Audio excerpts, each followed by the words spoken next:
Полковник мырза, басқарма.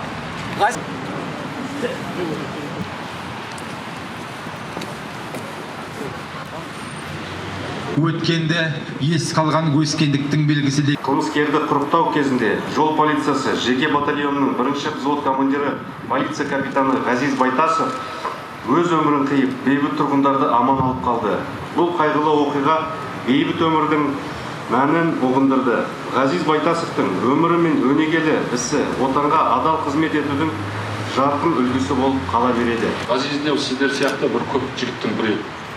Бірақ сондай мына елбасына дейміз ба, қатер төнгенде өзінің ерлігін көрсеткен азамат. Біз жаңағы енді Қабанбай, Бөгенбай, жаңа Баян батыр деп айтып жатырмыз ғой. Осы заманның Баян батыр сол Ғазиз. Я хочу пожелать вам всегда оставаться в строю, возвращаться домой живыми, здоровыми, чтобы не было ни единого шанса для любых проявлений агрессии со стороны.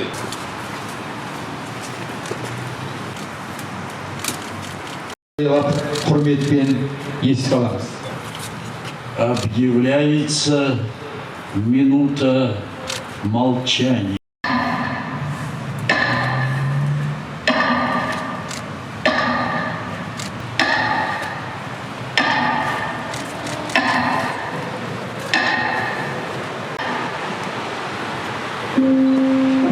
Гүл шоғын қою рәсімін бастаймыз. Еліміздің нағыз патриотын ерекше құрмет. В историю казахстанской полиции ярким примером продолжит дело своих старших